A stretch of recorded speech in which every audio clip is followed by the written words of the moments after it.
Bismillahirrahmanirrahim. Assalamu alaikum, brothers and sisters. On behalf of Al Mehdi Moms and Tots, along with Mehdi Youth Society, I would like to welcome you all to this racial sensitivity training. Over the last few weeks, we've witnessed a global outcry in response to the unjust murder of George Floyd. This has also been a time of introspection for many of us as we identify racism and prejudice within our homes and our communities. Many of us have been listening to conversations, lectures, experts on this topic to try to educate ourselves. This training is another step in addressing and rectifying racism within our community and within our homes, so we can become more conscious Muslims, better community members and parents, and agents of change against systemic racism. Before we begin, I would also like to congratulate you all on the birth of Bibi Masuma Fatima bint Musa Kazim that falls today. Our beloved Bibi Masuma had Arab roots as well as African roots, and she's buried in Qum, Iran. How fitting that our racial sensitivity training falls on her birth date. I'd like to begin this program by starting with the recitation of the Holy Quran by Brother Zain Jafri.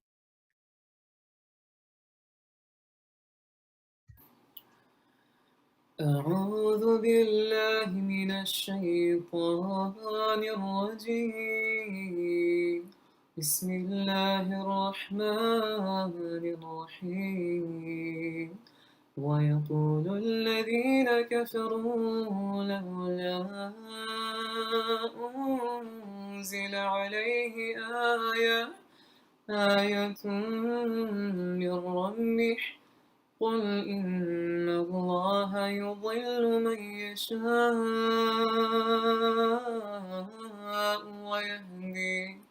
ويهدي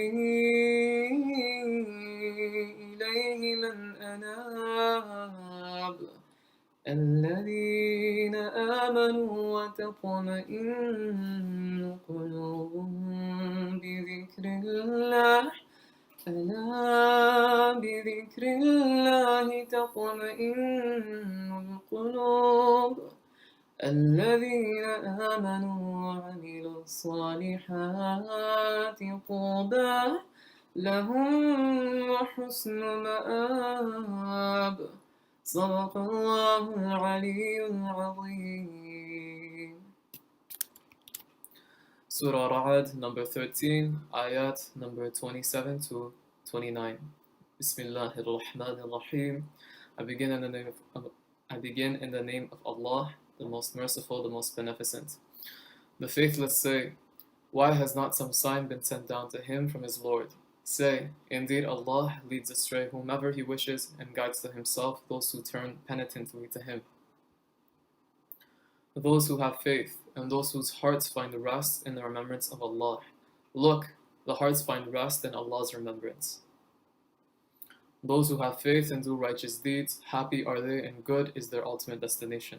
Sadaqallahu al-Aliyyul Azim wa sallallahu ala Muhammad wa ali Muhammad.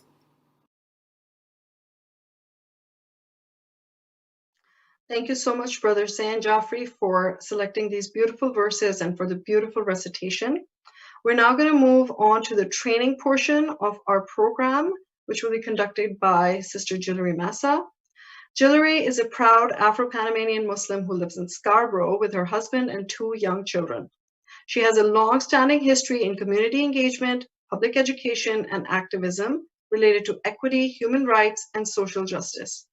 With roots in both the labor movement and the student movement, Jillery has spent the last 15 years supporting school boards, advocacy organizations, labor unions, government agencies, and private enterprises with better understanding how to support human rights, equity, and inclusion in their organizations.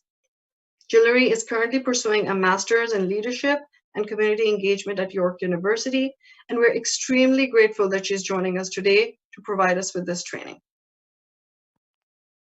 Thank you so much, Sister Naveen. Thank you to the community for also offering me a space on a panel of such esteemed guests. I grew up in this community, working with going to madrasa, going to Islamic schools. I was commenting to Sister Naveen that One of the first times that I saw a Black imam on a pulpit was at the Al-Mahdi Center. I remember coming to Muharram and watching Shaykh Abdul Ghani do Muharram sessions for the youth group. And at that time, it was, where all of us who were Black and Muslim would flock to, because we'd never seen that before. Somebody in a position of leadership within the Muslim community taking a member in such a respected manner. So, I think while we have a long way to go in addressing issues of racial discrimination within the Muslim community, credit where credit's due, because this was one of the first spaces that I even made the connection of Islamic leadership and Blackness together. So I guess we'll put up the slide. I do have a slide deck that I'm gonna walk folks through. And we're gonna be doing some racial sensitivity training, which is what I was asked to come on and take folks through. This is a kind of workshop that I've done with some other mosque communities, and often do with folks in the public sector and the private sector around how to assess and think about how racism is operating within their institutions. Unfortunately, when we talk about racism, it's often framed as this Black-white issue, but white supremacy is something that all of us have been exposed to. Ideas of racial discrimination, idea of racial superiority is something that we've all been exposed to, and so it does show up in our community in particular ways. So we'll go through it, and we'll go to the next slide.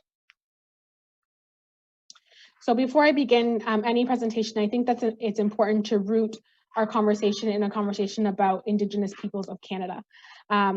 We cannot have a conversation about racial discrimination, Islamophobia, anti-Black racism without acknowledging the impacts of colonization and genocide on the Indigenous people here in Canada as a legacy, but also as a current day reality. So the line acknowledgement reads, "We can never work to end systemic and institutional violence if we do not center the narratives of Indigenous peoples in our collective decision-making for social justice and equity. As settlers on Turtle Island, we directly benefit from colonization and genocide of the Indigenous peoples of this land. In order to engage in resistance and solidarity against the injustices inflicted on Indigenous peoples, it is imperative we constantly engage in acts of decolonization. It is important to acknowledge that we are in the dish with one spoon territory. The dish with one spoon is a treaty between Anishinaabe, the Mississaugas, and the Haudenosaunee that bound them to share the territory and protect the land. Subsequent Indigenous nations and peoples, Europeans, and all newcomers have been invited into this treaty in the spirit of peace, friendship, and respect." Of course, next slide, please.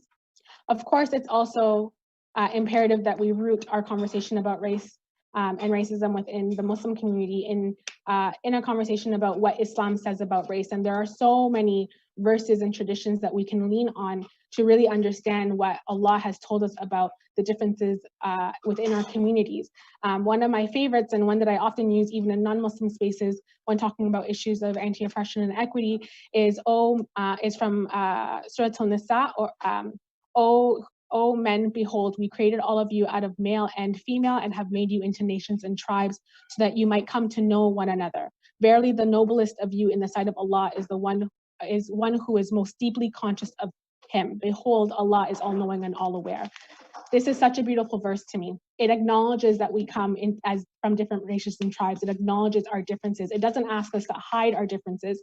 In fact, it tells us that the purpose of our differences, our racial backgrounds, our nations and tribes, is so that we may get to know one another, not so that we can segregate from each other, not so that we can ostracize each other, but so that we may know one another. Next slide, please. So these conversations are difficult to have, and we'll have an opportunity for a Q&A a little bit later. But as we go through the presentation, I think that it's important for folks to open their hearts to new perspectives and new ideas. It's completely healthy to disagree, to have a debate about some of these issues, to share differences of opinions and come together to some mutual understanding. But I encourage you to have the courage and wisdom to recognize the connection and value of our differences. I also encourage you to adopt a stance of wonder rather than judgment. This is something that I try to embody in all of my work, because I do interact with people who have difference of opinions, different ideas of even what it means to be Muslim. As you can imagine, I'm doing anti-Islamophobia work in public schools, in the private sector with with public sector workers. We have different ideas. People have been fed messagings about what it means to be Black, what it means to be Muslim. And so I always have to reframe, how I approach those situations, not with judgment, you're a racist, but with a wonder about what brought them to that idea. What happened in their life that they have come to the conclusions they have come to, what opportunities maybe did they not have or be exposed to come to the position that they have. Befriend disagreement and discomfort, recognize and understand how your identity might impact how you see the world and the relationships that you have. And lastly, don't be afraid to change your perspective. Next slide. So the crux of my presentation is really asking this simple question: which system is it that we are upholding as the Muslim community? Are we upholding a system of Islam, or are we upholding a system of white supremacy? And I'll go into what that means.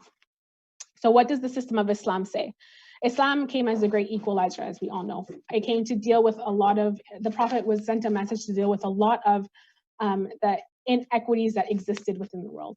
At the time, whether it was about women's rights, the treatment of women, whether it was about actions during war, whether it was about how we interacted with our spouses, and definitely what it meant for the racial dynamic in the region, and for humanity at the time.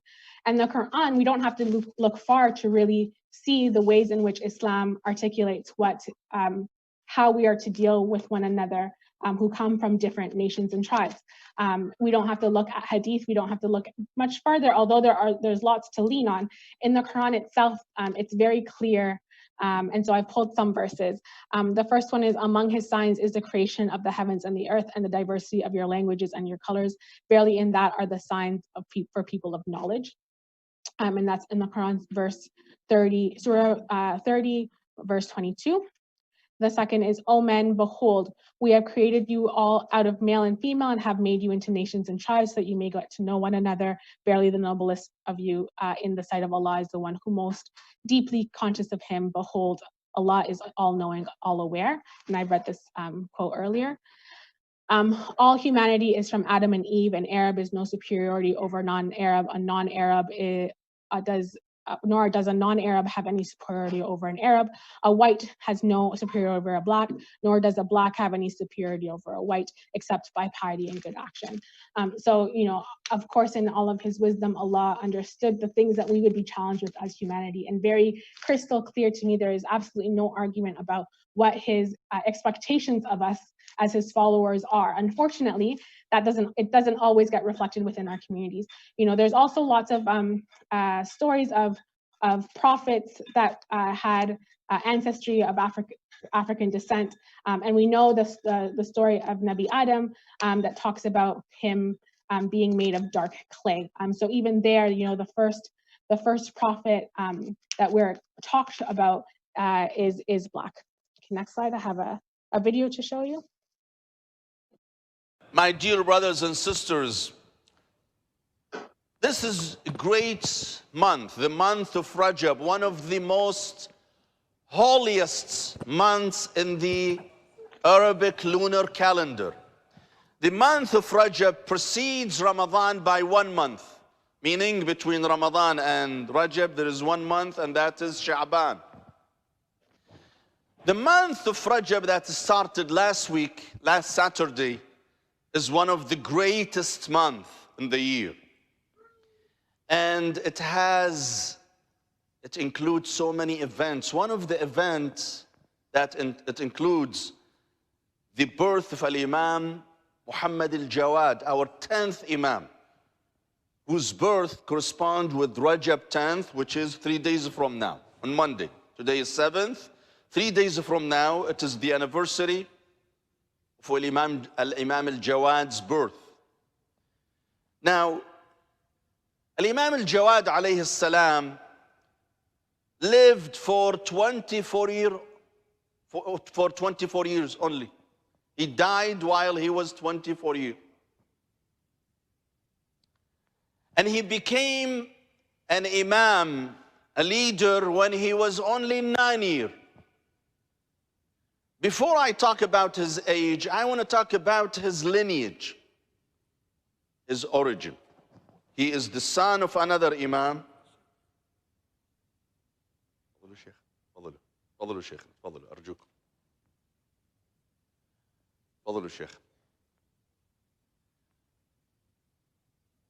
Before I talk about his age, I want to talk about his mother. Al-Imam al-Jawad, أهلا وسهلا شيخنا شرفتم. He is the son of Al-Imam al-Ridha alayhi salam, our 9th Imam. So his father is Al-Imam al-Ridha. But who is his mother? His mother is a respected lady from Sudan, Bilad al-Nawba. And that's why our Imam Muhammad al-Jawad, was dark skinned. He looked black. And that sounds, amazing to some people, weird to some people.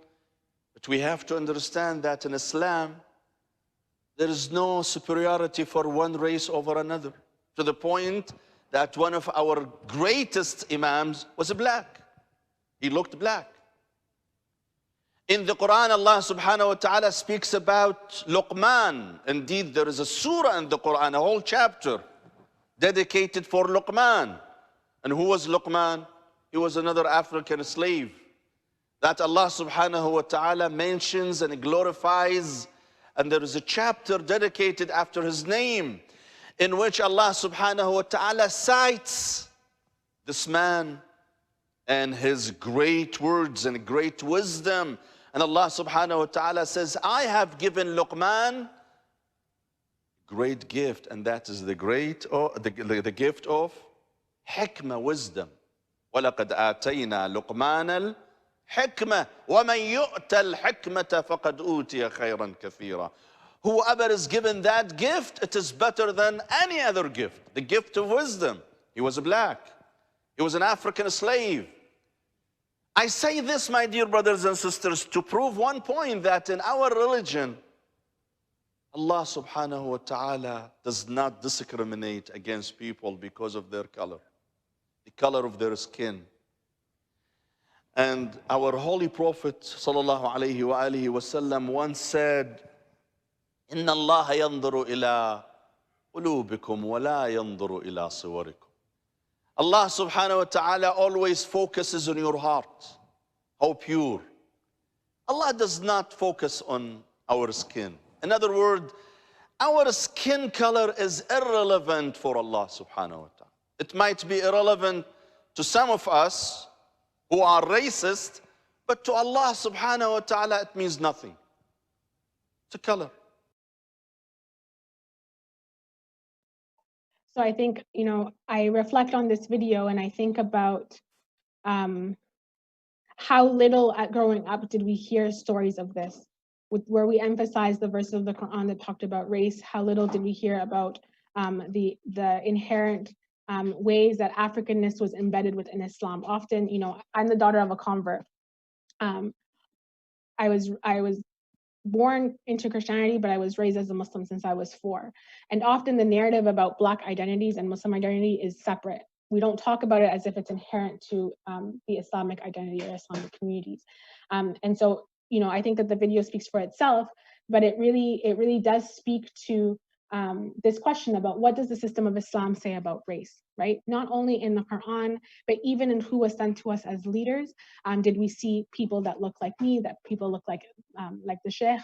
And I think that that's an important distinction to make, or an important note to make. Next slide. So now I want to talk about the system of white supremacy. So remember at the beginning, I asked the question, which system are we upholding? Are we upholding the system of Islam, which we've talked about, what does Islam say about race? Or are we upholding the system of white supremacy? So for those of you who don't know, the definition of white supremacy is the idea that white people and the ideas, thoughts, beliefs, and actions of white people are superior to those of people of color. White supremacy culture is an artificial, historically constructed culture which expresses, justifies, and binds together many of our institutions.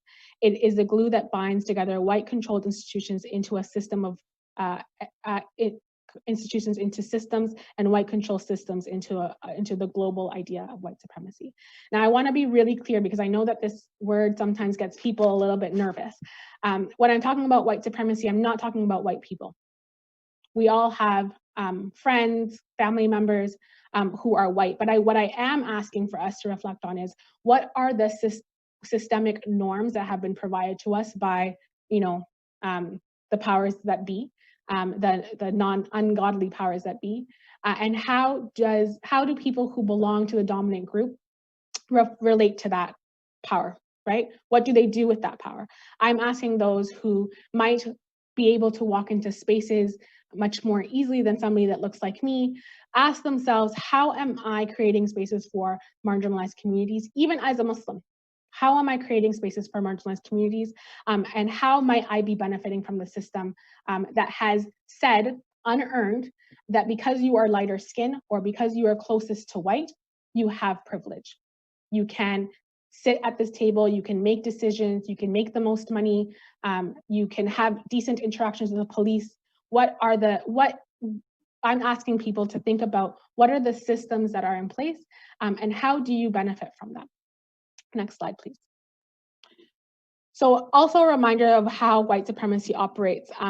There are 3 pillars of white supremacy: colonialism, capitalism, and war. And the tools that these 3 kind of pillars often use are the tool of genocide. So with the colonialism of many of our countries, including North and South America, genocide was used as a way to enforce colonialism, to enforce domination, to be able to steal land, to steal resources, to steal people, and wipe out complete communities. We've seen that with the Indigenous people here in Canada. Capitalism, relies on an idea of haves and have-nots, right? And slavery was born out of this need for capital to grow, for Europe to have its expansion. And that's how many of us ended up on this continent, devoid of and detached from where we actually come from. I don't know what part of Africa my ancestors were picked from and brought to Central America. And then war, right? Often we see how war is framed in a particular way to create an enemy. That enemy is often the Arab, the South Asian to some extent, but there's a really kind of narrative that gets created about different communities to justify the tools of white supremacy. Next slide, please. Speaking about white supremacy as a system, it's important to understand the systems of oppression. And so if we think about systems of oppression as an iceberg, for anybody who's a geography buff, you know that an iceberg, you can only see 10% of what's happening, right? You don't see the 90% of what's holding that iceberg up. What are the systems that are in place in a similar way where we're talking about systems of oppression?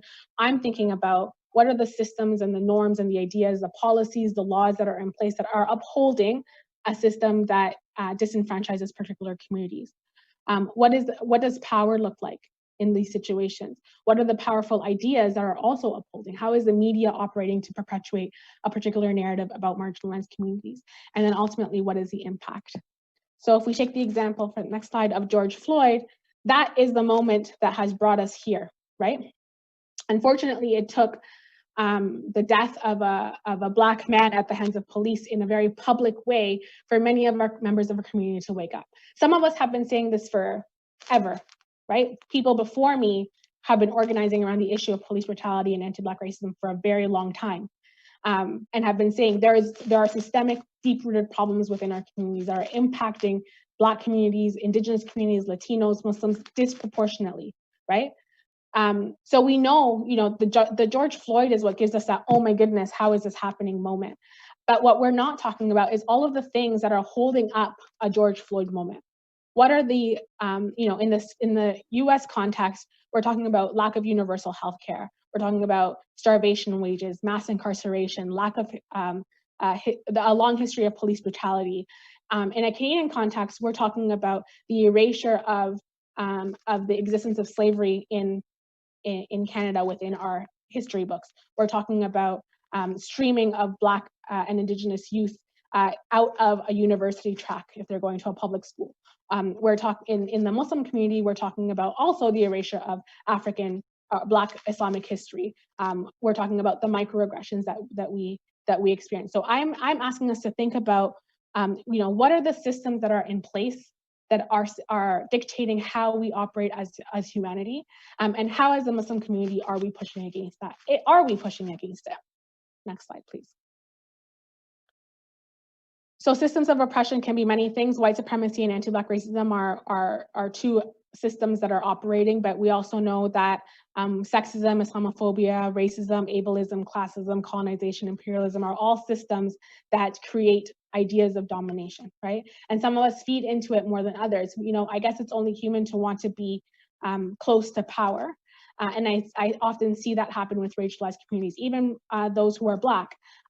Their desire to have power, or have a closeness or proximity to whiteness, as many call it, is more important than thinking about how do I use my power to create an equilibrium? How do I use my power to create communities that are God conscious and who, you know, in an Islamic context, are holding up the system of Islam that tells us that the only thing that matters in the eyes of Allah is faith. Okay, next slide. So again, we're asking, which systems are we upholding, Islam or white supremacy? So what does it look like for us? In the Muslim community, like I've said, it looks like the erasure of Black Muslim history, and I'm sure the Shaykh will fill us in much better than I can. But I think, you know, what we heard from the video clip and what I've kind of said anecdotally is this idea that we don't hear about the histories of Black Muslims or the contributions of Black Muslims into Islamic history. We do hear the story of Bilal, a slave that was freed and then was given the highest title at the time to give the adhan. And of course, this is a beautiful narrative and a very important story in our history. But what we don't often hear about is the way that African Muslims or Africans contributed to Islamic history, how Africans at the time were kings and queens. They were involved in pushing literacy. And in fact, some will say that Ethiopia was the first public Black, what is now known as Ethiopia, is what was one of the first public Muslim communities before Mecca and Medina were, right? And so it's important to think about why these narratives aren't shared. Why do we always and only get told a slave narrative? Why don't we also get shared an understanding of how Black people, people of African descent were leaders within Islamic history and revered? And why do we also not get told about the, you know, we're, especially amongst Shias, we're very much about the lineage. That's important to us. But rarely do we hear, you know, it took me into my adult life to really understand that some of our imams had lineage, which meant that they're, you know, the imam before them married an African woman. Next slide, please.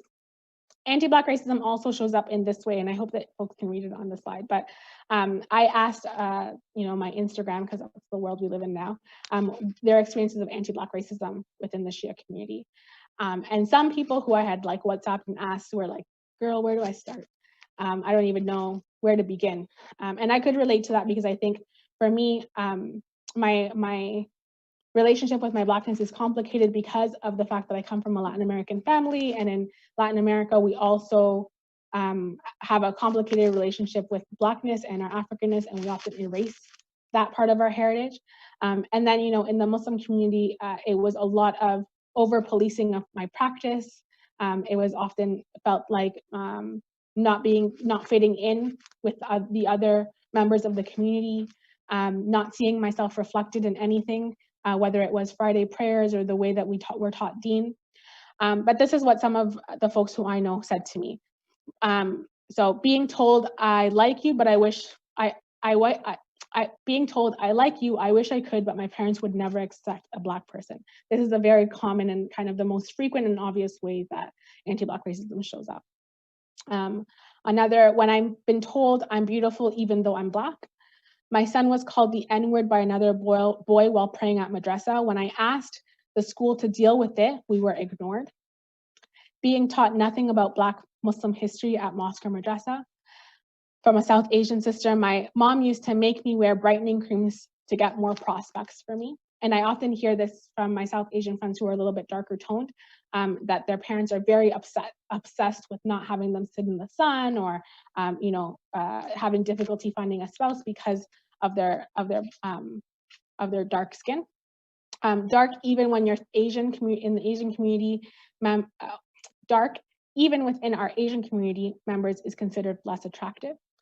Although being always being treated like converts despite being in the religion for 21 years. And a friend was told at a ladies swimming that her curly hair looked like the hair of private parts. So even just the way that people are just so flippant, or just it's so easy for them to be racist. Next slide, too, please. So I want to dig a little bit deeper into some of these, because I've done a couple of these conversations, and sometimes the same issues keep coming up. So I'm preempting it because I know that it's a common understanding within the community. So there's two that I want to unpack, and the first one is, we aren't racist. We love all people, but we prefer that our children marry within our culture. It makes it easier for them to connect with our elders and family members. Now, often, we all know this, that there is a hierarchy when we talk about within our culture. The likelihood of somebody getting ostracized if they marry a white convert versus a Black convert is very different. The reactions are different. The realities of what that will look like are different. And I want us to reflect on how the community thinks about this, right? How do we think about even shade within the South Asian community? I want us to reflect on how the community treats those that share your ethnicity, but who might be darker. And for many communities, the shadeism is a big problem. Fair skin always equals beautiful. Straight hair always equals beautiful. And so for me, this brings questions about, is this about maintaining culture, or is this about maintaining a proximity to whiteness, right? What we have collectively seen as powerful, beautiful, normalized. And so I often question whether this really is about culture. And I think that there are ways to navigate wanting to have connections with your elders. Being part of the same culture doesn't necessarily mean that you'll have a connection with your elders. I think some of the challenges that even parents have with their young children who are born and raised here indicates that their culture in and of itself doesn't necessarily mean that they will have a connection. So there's lots of conversations that I think, when you have a young couple that wants to get married, who come from different cultures, we can have about how do we negotiate the differences? How do we make sure that there's a connection that's maintained? How do we ensure that the children know both sides of who they are? And of course, those are reasonable conversations to have. But I think particularly when you have young women who are in my circle, who are darker skinned, and who tell me that it is prevalent, it is known that if you're dark, you're not beautiful, you're not desirable. That's indicative to me of a larger problem that stems from beyond culture. Like I said, we know that there is a hierarchy that exists amongst races. So yes, it might feel taboo to marry anybody that's outside of your culture. However, it's an easier pill to swallow if it is a white convert over a Black convert. There is a whole level of negative connotations that come along with bringing somebody in to your family who is Black. And then a reminder about what system are we upholding, because the system of Islam very clearly tells us that race is not an issue, and that when we're seeking a spouse, and many of us have heard this before, the qualities that we are looking for or should be looking for as Muslims is deen and character, right? Deen and akhlaq. And I think that to go against that is upholding a system of white supremacy. Next slide. The other one is we don't want our children to associate with Black communities because it may put them in danger or offer a negative influence. And I want us to compare that line of thinking with what people say about Muslims, right? So that line of thinking says to me that you see, first of all, Black communities as inherently dangerous. Like it's something about us. We're born out of the womb, day one, dangerous, right? In a similar way that Muslim communities are seen as terrorists, women are seen as oppressed, all of these kind of ideas that come up because of a particular narrative that's constructed about our identities. And now we're turning around and doing the same thing to the minorities within our own communities. It buys into this racist trope that all Black people are the same. Very, like I said, very similar to the idea that all Muslims are dangerous and all Muslim women are being oppressed. And so I want us to question, of course, all of us are concerned about our children's safety. All of us are concerned about them having good influences around them. But I want us to reflect on whether or not feeling or having a blanket statement about what an entire community engages in, or how an entire community is, where that's coming from. Is it rooted in truth and reality?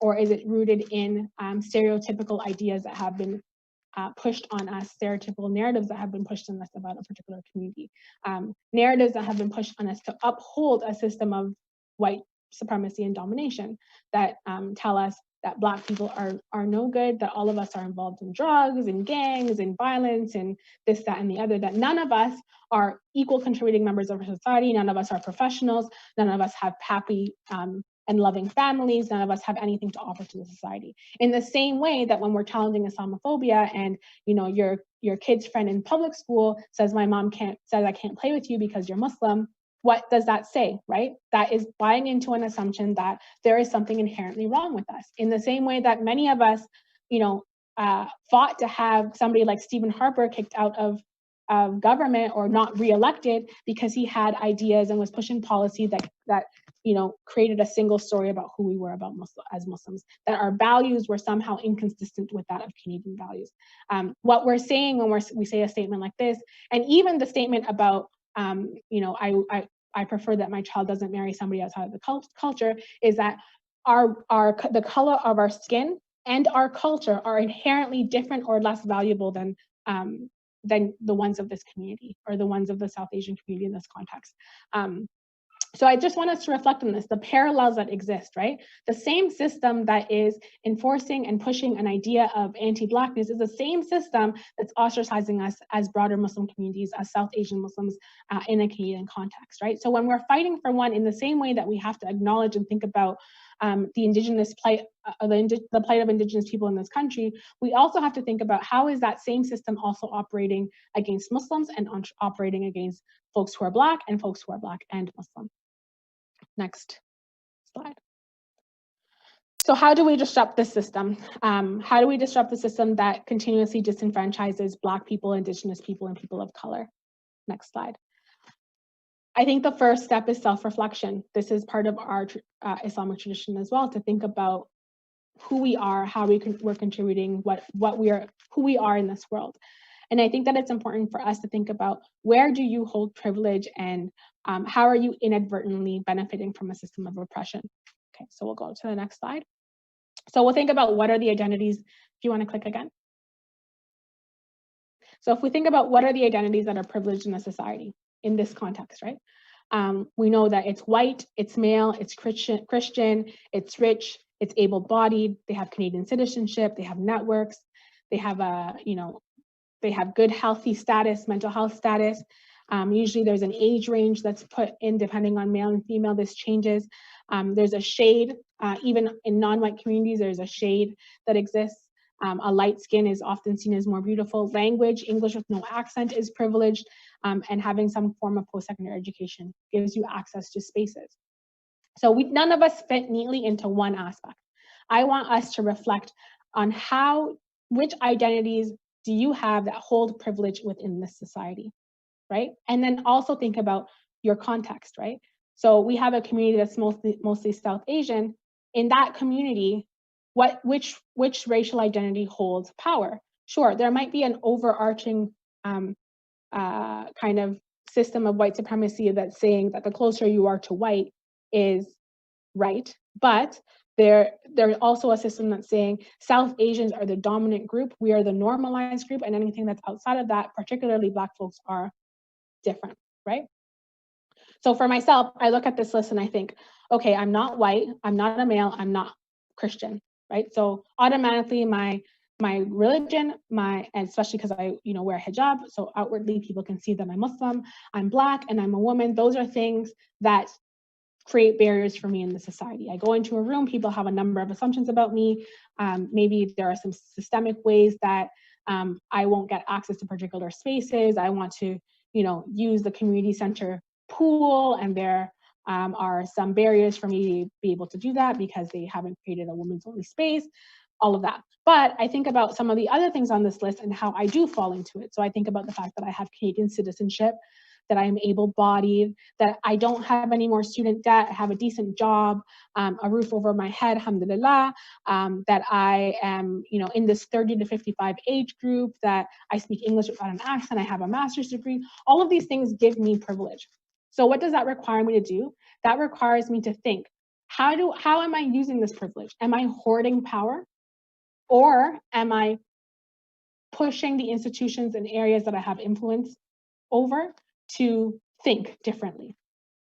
Am I just sitting back and basking in the fact that I have all of these privilege? Or am I saying, alhamdulillah, how do I pay it forward? How do I create spaces for people who might not have access, right? I think that is our duty as Muslims for sure. Next slide. You got to click twice. So a good friend of mine, Jiwan Chanaka, who is the Superintendent Equity, Anti-Racism, and Anti-Oppression at the TDSB, he has this quote that he often shares with educators, and I think that it's really relevant in kind of any aspect of our life. He says, our identities matter, so humility is key. Who we are shapes the way we experience and understand the world and our relationships and others. Our identities are complex and layered, and we are more than any one singular identity. In the society we live in, some parts of our identity are privileged, while others over others. And this shapes how we experience the world and often what we may choose to share or not share. Parker Palmer reminds us, we teach who we are. When we sit, speak, listen to each other, our identity plays a role. So as we listen, we must remember to think about who we are in relation to who we speak to. This will help us building a deeper understanding of who we are or of each other. And I think about that verse about getting to know one another, right? And then I think about that in relation to this quote and what this is calling us to do. To really get to know one another, I think we have to understand each other's histories. We can't be colorblind. We can't erase the fact that many of us have different barriers that have impeded our access to particular spaces, and systemically that there are things and ways that infringe on people's ability to thrive in this society. Next slide, please. I also think we need to think about implicit bias. So we're going to watch a video and then we'll talk a little bit about that. Go ahead. Implicit bias. Implicit bias. Implicit bias. 2016 was the year that implicit bias went somewhat mainstream. Yeah, so when Hillary Clinton mentioned implicit bias in the debates, our phones started blowing up, all our friends started emailing us about it. But what is implicit bias? Implicit biases are basically thought processes that happen without you even knowing it. Little mental shortcuts that hold judgments you might not agree with. And sometimes those shortcuts are based on race. First, some clarity. Saying someone has an implicit bias is different from calling someone a racist. The word racist is a highly loaded term, right, here in American society. A lot of times, when people are using it, they're thinking of the kind of old-fashioned Ku Klux Klan style racist. But implicit bias isn't anywhere near that, explicit. Implicit bias is something that comes out of ordinary mental functioning, out of how the mind normally works. We've all grown up in a culture with media images, news images, conversations we heard at home, our education. Think of that as a fog we've been breathing our whole life. We never even realized it, what we were taking in. And that fog causes associations that lead to biases. I somehow know that if you say peanut butter, I'm going to say jelly. That's an association that's been ingrained in me because throughout my life, peanut butter and jelly are together. And in many forms of media, there is an overrepresentation of Black men and violent crime being paired together. And because of that, I actually deep down inside have been taught that Black men are violent and aggressive and not to be trusted, that they're criminals, that they're thugs. With all those associations, I'm not trying to let us off the hook, but in some ways, none of us stood a chance. Starting today, we'll post a video a day dealing with one challenge of understanding implicit bias and its relationship to race and exploring ways we might combat the problem. One more thing, if you're seeing this and thinking that it doesn't apply to you, well, you might be falling. Okay, so we learned a little bit about implicit bias, and I think that often in our communities, we don't see those big moments, right? We don't see those George Floyd moments where it's so obvious that racism is happening. At least those who are not the receivers of it, of the anti-Black racism or of racism in general, might not see it. In the same way that, you know, in your school or in your workplace, if you are one of a few Muslims, you might experience Islamophobia or some anti-Muslim racism, and you're the only one that sees it, right? You often maybe even do a second, like, did that actually happen? Because nobody else is recognizing that the way that they're operating, the way that the system is constructed, is impacting your identity as a Muslim. So I want you to ask yourself, what are your implicit biases? What have I internalized? What ideas of white supremacy have I internalized? How do these ideas influence my perspective on race? How does racism and anti-Black racism show up in our community? I think that these are questions that we should be asking ourselves regularly. It's a system that we have been exposed to and been taught our entire life, even if you didn't grow up in Canada, right? I was talking to my husband about this last night, and we're talking about, you know, communities where our majority people of color. I'm from Panama. Most people look like me, but all of our leadership is white passing, or white Latinos, right? You go to many other countries, it's often, you know, who are the movie stars, who are the people who are delivering the news, who are the people who are running for government. They're often the whitest of your community, right? They might not be white, but they are the fairest of your community. So I want us to really take some time to think about, and maybe it's some good homework for you to have conversations with your family about what are some implicit biases, and not only just about race, but about other communities around disability, around mental health, around gender. What are some biases that we have and are holding on to? Next slide, please. Okay, so the first step to combating all of this was reflection, self-reflection. The next one is education. We are in a context that hasn't taught us, both an Islamic and secular context, that hasn't taught us the truth about racism, or the truth about race. In the Islamic context, we haven't been taught the history and the contributions of Black Muslims, and how indigenously Islam is, an inherent Islam is to Black communities. Only recently did I even hear about my own heritage. So, you know, as a Latina, I'm thinking about, and as somebody who grew up in this hemisphere, I'm thinking about, you know, slavery and how we came to this land, and who were my ancestors, and what religion did they follow, what way of life did they follow. And only now am I hearing about, you know, the folks who were brought here as slaves, who led revolts were often Muslims, who led to their freedom were often Muslims. And, you know, there's a story of a ex-slave in Brazil who would hold Quran sessions in his house with, you know, people who were slaves and who were let out to, and instead of Quran sessions, they were leading the revolt under the guise of a Quran session, right? So all this time I'm growing up thinking about Islam as separate to my identity. And here we are thinking about the ancestors who came before us, who were subjected to slavery, using their faith and holding onto their faith as a point of defiance, but also using their faith to emancipate themselves, as Islam was intended, because Islam came to emancipate people. So education, I think, is really, really important. And there's, you know, at this point, there is no excuse for people to not know. You Google Black and Muslim, you'll come up in YouTube, in Google, you will come up with a number of different resources for yourself. You Google anti-Black racism in Canada, you will come up with a number of videos and fact sheets and essays and academic papers and books. There's a number of things. You Google Indigenous, the history of Indigenous peoples in Canada, you will also come up with a plethora of resources for you. But yeah, I picked out some for us to have a conversation about. So the first video is about Indigenous people.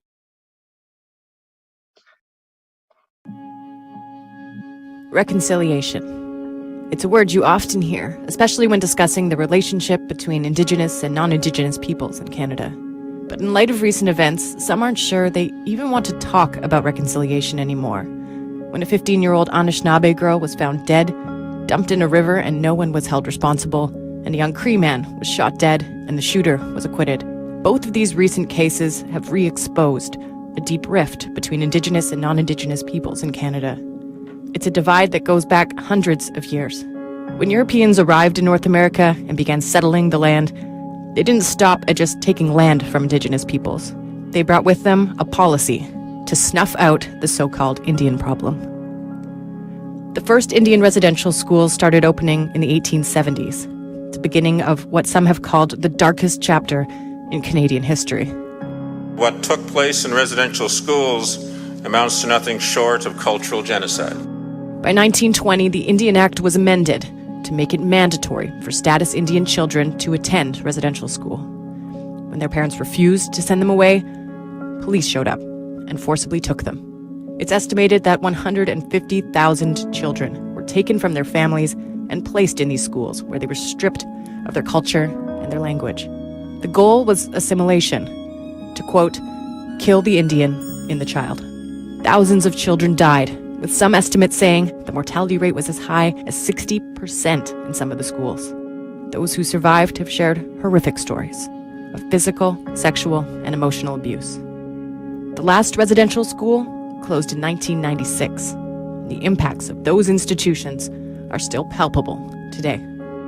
Indigenous communities have shown incredible resilience in the centuries since Europeans arrived, but the impacts of intergenerational trauma and colonization still run deep. In 2007, the largest class action settlement in Canadian history recognized the damage inflicted by residential schools. Canada formally apologized the following year. These objectives were based on the assumption that Aboriginal cultures and spiritual beliefs were inferior and unequal. Indeed, some sought, as was infamously said, to kill the Indian in the child. Today, we recognize that this policy of assimilation was wrong, has caused great harm, and has no place in our country. The Residential School Settlement Agreement established a multi-billion-dollar fund to support survivors in their recovery. One of the outcomes of this agreement was the Truth and Reconciliation Commission. The commission traveled across the country and heard testimony from thousands of residential school survivors. In 2015, the commission produced its final report. It included 94 calls to action, calls meant to redress the legacy of the residential school system and hopefully lead to reconciliation. So what's changed since then? Some ask if this country has even grasped the truth of our shared history. What actions have been taken? How far have we come? Indigenous people currently account for roughly 5% of the population, and yet nearly half of all the children in care in this country are Indigenous. More than a quarter of the adults locked up in prisons are Indigenous. The National Inquiry into Missing and Murdered Indigenous Women and Girls may be well underway, but the deaths and disappearances continue today. It's time to take a hard look at this country's progress on reconciliation.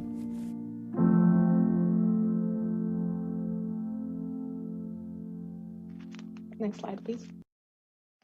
So I think, I know that right now we are, there is a heightened energy to talk about anti-Black racism, but I think that we do a disservice to the work if we don't talk about the realities of Indigenous people and understand that those challenges and the struggles are connected, right? In order for Europe to do what it did in this part of the country and in this part of the world, they had to enact a genocide on Indigenous people and enact slavery on African people. And so I think it's important to think about the current day conditions, because we're not talking about historical context. We saw in the video, in 1996, the last residential school closed in this country. 1996, I was in 6th grade, right? At that time, we were playing Oregon Trail, and we were learning about the Pilgrims, and we weren't talking about the fact that in our province, there was a residential school. In Ontario, there was a residential school. Right, and so this is how erasure operates. I met my first Indigenous person in university and was shocked that they still existed. This is the level of ignorance that I had. But it was a result of an education system that failed to talk about Indigenous people as a current day reality and as a sore spot on Canadian history. Okay, we'll skip the next video because of time. So we'll just go 2 slides over. How does anti-Black racism in Canada exist? The stigma and stereotypes of Black Ontarians and communities face have impacted public policies, decision-making, and services. As a result, in nearly every measure of opportunity, security, and fairness in our society, anti-Black racism is felt. Black children are more likely to be in foster care or enrolled in lower academic streams. Black men are more likely to interact with the justice system than their white counterparts at all levels of society. Black women are more likely than white women to be unemployed or underemployed, despite having higher levels of education. 8.8% of Black women with university degrees are unemployed, compared to 5.7% of white women in high school with high school diplomas. And this is from the anti-Black racism strategy. Sorry, I'm getting bombed by my children. Next slide, please.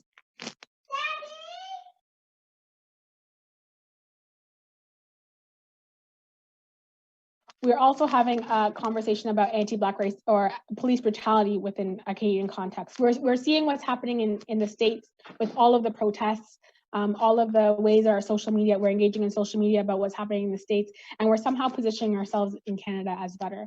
And I think even the news cycle of this week with the uncle who lost his life at the hands of police just 2 days ago, we can see the ways in which police brutality is also an issue in Canada and how it disproportionately impacts Black people in Canada. In a 2008 report from the Human Rights Commission, we found that Black residents in Toronto are 20 times more likely to be killed by police than white people. That's here in Canada. This is not next door. Okay, I won't read the rest. Next slide. And I often hear, but Hillary, our Prime Minister is Justin Trudeau, and he took the knee at a protest. And fair enough. One second. And fair enough, but I think that it's important to note that it's a symbolic gesture. He's protesting himself. Those who are out on the streets are asking for him as a prime minister of this country to take some leadership when it comes to policing, because the RCMP is a federal body and they are the police force in many of our communities. Ronaldo Walcott, a professor of Black diaspora and cultures at the University of Toronto, says, when politicians take those knees in those public ways at those protests, what they're doing is that they are playing to the emotion, but they are playing to emotion minus policy. And so, it's really puzzling to me when we forget that this is a prime minister that had the blackface scandal in his adult life, feels like he spent every week in blackface, right? And then he takes the knee, but doesn't address all of the issues that Black and Indigenous people in this country have been begging him to deal with, right? The fact that in some communities right now, Indigenous communities have boiled water advisories.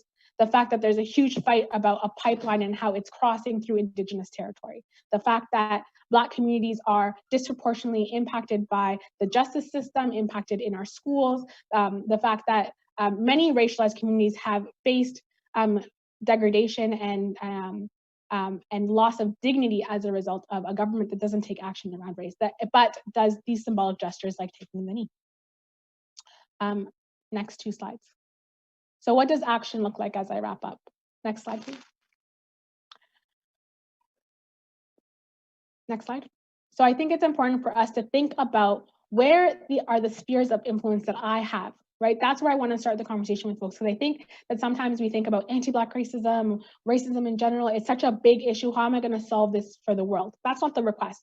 The request is for you to think about where do you have spheres of influence and how do I move this conversation along? How do I use my privilege and my voice to move the conversation along? So where do we have spheres of influence? We have spheres of influence within our family. How are we talking to our children about race? Are we? Or is it that we haven't sorted out how we feel about the situation, that we don't know how to have a conversation with our kids about race, right? How are we raising children who are God-fearing and who understand what Islam says about race? What are you requesting or demanding of your Islamic schools, of your madrasas when it comes to Black history? And not just in February, right? And if you're in a public school also, what are you demanding from those schools? In your mosque community, amongst your friends, how are you pushing leadership to shape the narrative? This is a result of, this panel is a result of that kind of allyship, right? Of people reflecting on where their community has been for so long and what is necessary to push the community along, right? That is how action is taken. Next slide. I think my fear is that we get stuck on the side of education. Does racism exist here? On this side of the continuum, right? And there's a whole other side, which is taking action. And sometimes we just get stuck in the circular motion of, does it exist? Yes, it does. Does it exist? Yes, it does. We need to be educated. But you don't need to know all of the fine details about racism in Canada.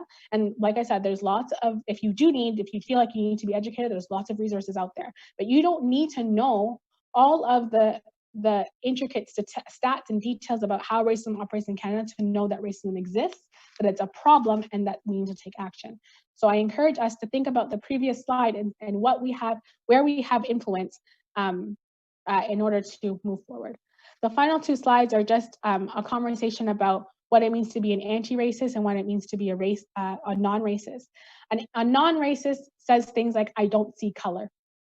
They're not invested in changing how systems operate to perpetuate ideas of white supremacy. They're invested in having these shock moments about individual instances of racism, of anti-Black racism, but they're not invested in actually pushing the conversation forward at an institutional level. Next slide. An anti-racist is asking things like, how are systems of oppression operating in these institutions? They're saying things like, every day is a new opportunity to learn and unlearn. They are seeing themselves as part of a system and as part of the problem. And they are acting in that way. So I guess I'll leave you with that, and I'll let the Shaykh take it from here. But I just want to say, you know, I think 2020 has been a heck of a 6 months. It feels like a decade in 6 months. But I was really moved by this quote, because I think, you know, we are in a moment, we've had many moments throughout history. And I do think that this is a moment, the fact that, you know, in these past 2 weeks, I've spoken to so many Muslim communities that have never actually given about this issue is indicative to me that something is happening, and I'd like to seize that moment. And the quote says, what if 2020 is the year we've been waiting for? A year so uncomfortable, so painful, so scary, so raw, that it finally forces us to grow. A year that screams so loud, finally awakening us from our ignorant slumber. A year we finally accept the need for change, declare change, work for change, become the change. A year we finally band together instead of pushing each other apart. 2020 isn't canceled, but rather the most important year of them all. Thank you.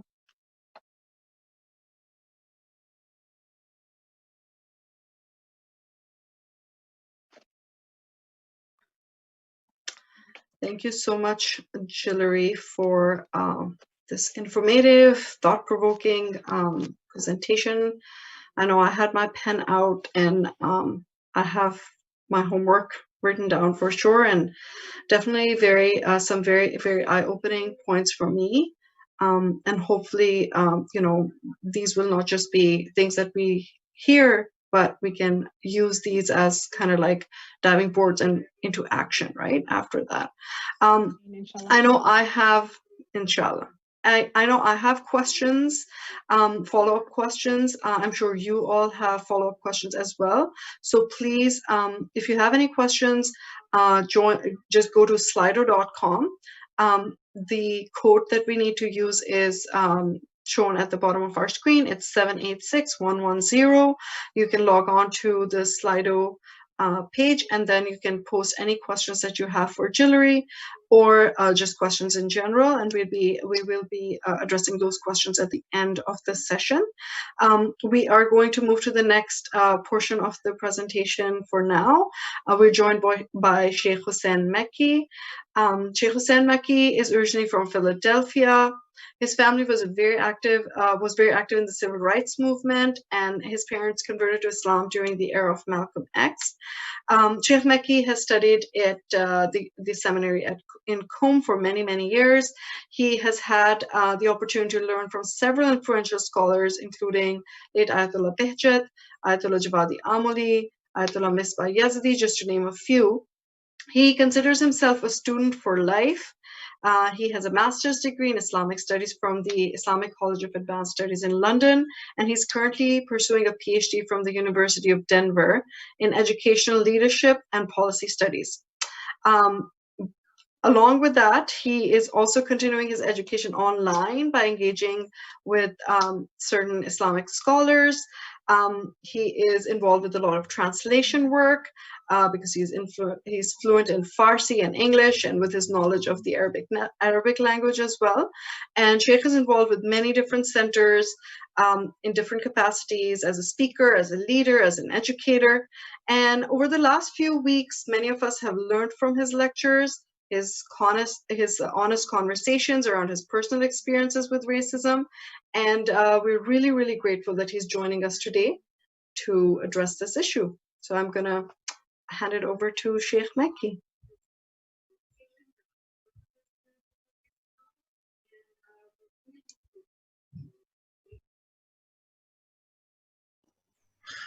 أعوذ بالله من الشيطان الرجيم بسم الله الرحمن الرحيم الحمد والثناء لرب العالمين وأفضل الصلاة والسلام على أشرف الأنبياء والمرسلين أبي القاسم المصطفى محمد اللهم صل على محمد وعلى أهل بيت الطيبين الطاهرين ولعنة الله على أعدائهم أجمعين. Assalamu alaikum everyone, and thank you for joining and participating, and thank you for organizing this event. Thank you to Sister Jillery for her presentation. Covered a lot of topics, and so I'm going to try to, so not to be too redundant on some of them, but highlight some other ones so that inshallah we can have a very fruitful and comprehensive discussion. So those ayats in the Quran, which I'm hope that, you know, those addresses are just, you commit those to memory because you're hearing them over and over again. That Surah 49, Ayah 13, jot that down. Surah number 49, Surah Hujarat, Ayah 13. And then also Surah number 30, Ayah 22. That's 30, 22. Surah Rum, Ayah number 22. You get, and obviously there's much more, and in our hadith there's so much more, but these are some of the ones that we're constantly, you know, repeating them. We're saying them because they set the message, they set the tone, they make it very clear. What we have to do as Muslims is embody them, though, right? So the Quran is not something that's lip service. It's not something that we hear, we read, oh, it sounds beautiful. The recitation of it was beautiful. How do we embody those? How do those become manifested in our character, how we deal with others? There's a concept about, you know, from an Islamic standpoint, even from a psychological standpoint, there's a concept about where something transforms from an idea and a concept to where it gets to the point where it becomes your disposition, right? And that's what the things that we need to make sure that we're cognizant of and that we're paying attention to. So this idea of in one of the verses, it explains that, you know, the different, it's speaking to all of humanity, you know, Ya ayyuhan nas. We created you from a single male and female. You have a common origin. We made you into different nations and tribes. So pay attention again, intentional, Allah is saying, in these differences. And but then he comes back to the point of, despite these differences, akramakum indallah atqakum. The best of you is the one who's most God conscious, God wary, pious, who has the most taqwa. Right, that's the essential basis of virtue. This is the reason why people come to Islam. So many, you know, it's like Islam is the standard makes complete sense. There's justice for everyone. Why would I not want that, right? The other ayah that we mentioned, اختلاف ألسنتكم وألوانكم. Allah is saying, like, listen, don't get stuck on colors and differences. Your languages and your colors, these are this is my power over you. I made you different. You know, I mean, like, if you just, like, there's a concept in philosophy where it says to try to understanding a concept by understanding the opposite of it. So let's just take that for a minute and just think that if instead of the different nations and tribes, Allah made like one person and everybody look like them, like, that would be a nightmare. You know, they could make a horror movie out of that concept, right? So it's a beauty, and we need to recognize that. Okay, next point. Take again some notes. Let's go to Surah Shams, right? In Surah Shams, I don't remember exactly how many of the ayats are, but the first several ayats in this surah, it begins and it's emphatic emphasis over emphasis. Allah is swearing by the sun, by the day, by the night, by the moon, by the sky. Whenever there's Allah is swearing by something, this is because of emphasis, right? It's because you want to say something really important. The most places in all of the Quran where Allah has gone over and over again is in this section, beginning of Surah Shams. So what is he trying to tell us? You tell a story, we tell a story to a friend, I swear to God, we want them to believe us. It's so important. Allah is saying over and over again, what is he trying to tell us? قَدْ أَفْلَحَ مَنْ زَكَّى. That's the point. The person who purifies this soul of theirs, that person is going to be successful. So that means that's the embodiment of Islam. That is where a Muslim becomes a practitioner of Islam, right? Not just the theories of, yeah, Islam sounds great and it seems really wonderful, but I'm going to do my own thing. I'm going to do stuff a little differently. No, my standard for myself becomes Islam, okay?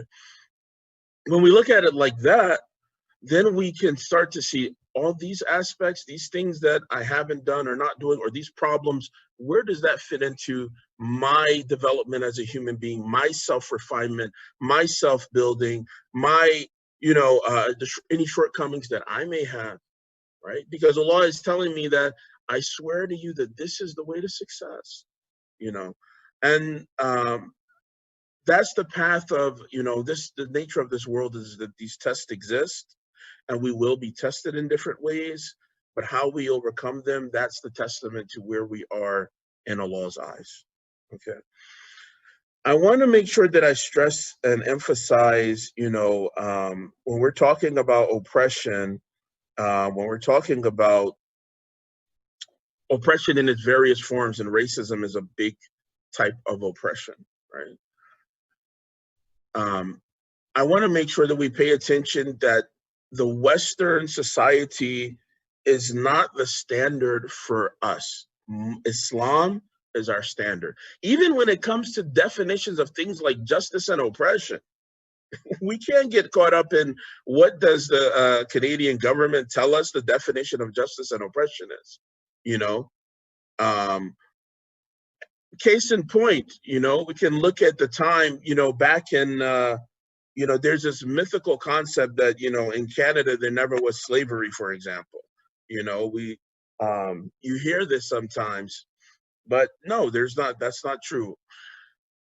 That in and of itself, or for example, the idea that a human being had a value of 1/5 because of the color of their skin, this is something that is incredibly egregious, but this was considered a standard that was okay. It's considered a standard of fairness, So what was considered justice, what was considered legal, is not a standard for me as a Muslim, right? We set the standard. We set the tone. Not we're looking to JT to define what's the tone for us. We have to set the tone because we have values that are coming from Allah. These are divine values, right? Okay.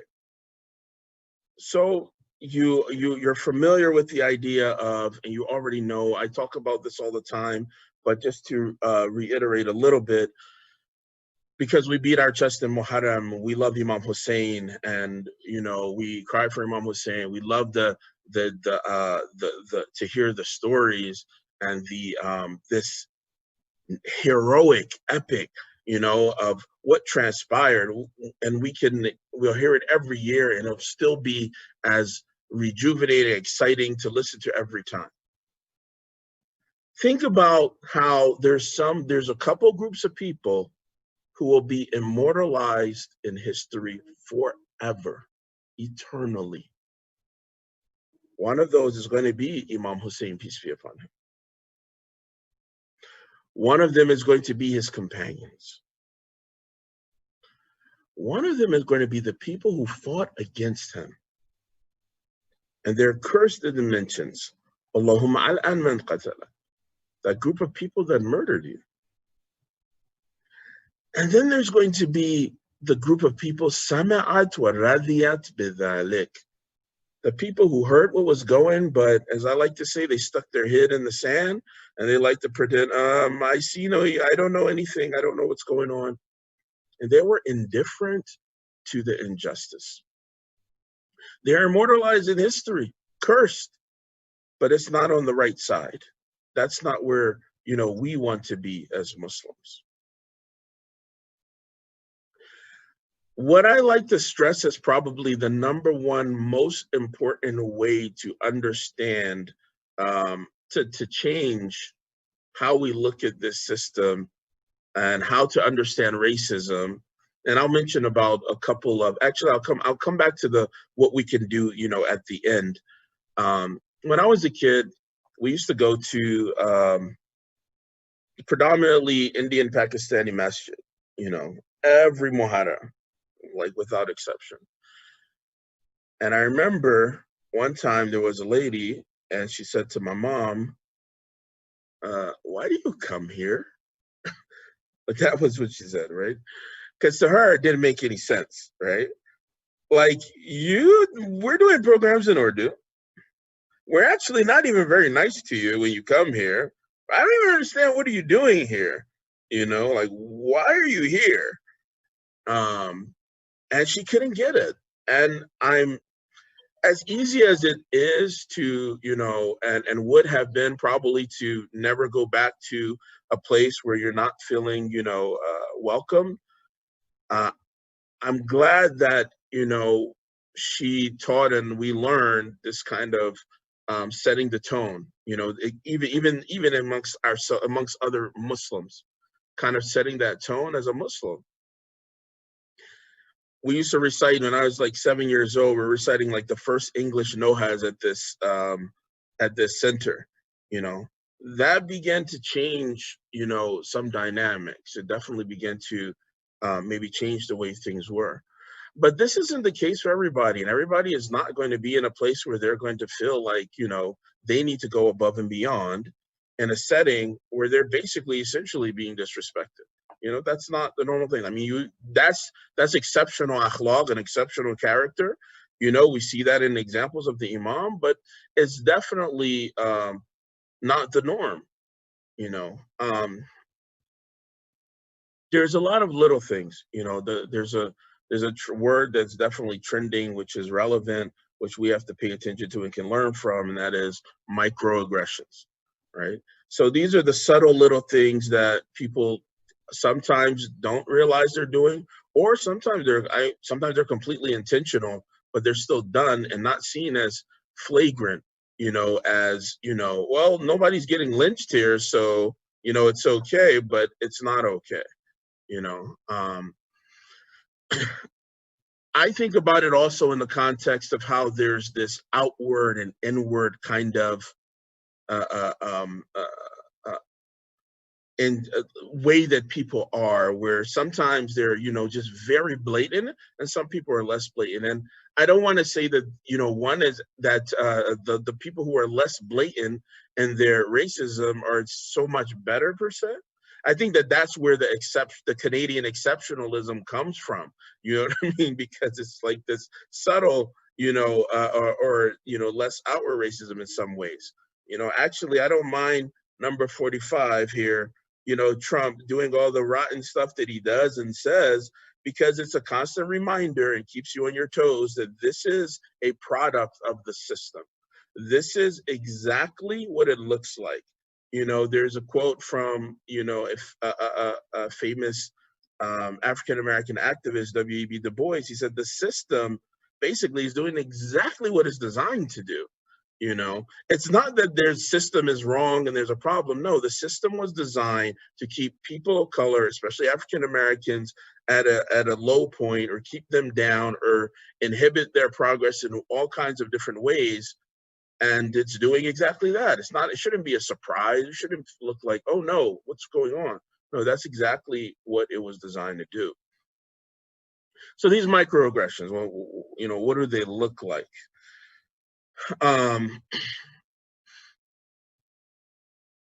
There's things where, for example, I like to think about how important it is for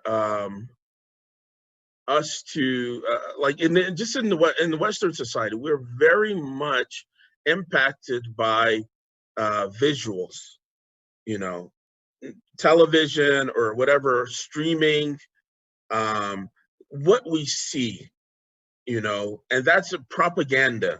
You know, Shaheed Malcolm said the media is the most powerful entity in the world. It can make you think, it can make you feel that the Mazloom is the Zalim and vice versa. It can actually create a narrative and a reality that does not at all exist. Okay, so what does that look like, you know, in our community? So this is where those visuals become important. I think about, even this is maybe like it could be considered like a practical step too, you know. So there's a debate. I remember I brought to the attention of a professor once, and he was saying it was an image of Imam Ali, peace be upon him, and he looked like, you know, very, very white, very, you know, maybe kind of Persian-esque. And I was saying that this is the way that, you know, narratives are hijacked. Right?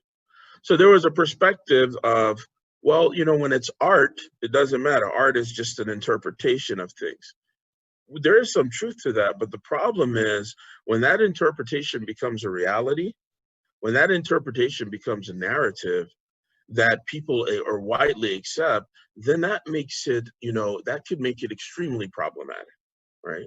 So sure, okay, you want to, my kid draws an image or picture of anything that, you know, it's going to look like, you know, kids' drawings, right? And that's completely fine. That's what they see. That's their understanding. That's how they envision. That's completely, that in its own place. However, when this is projected and becomes this is the, you know, this stick image that I drew, this is exactly what things look, then that becomes a problem, right? So it can do great harm.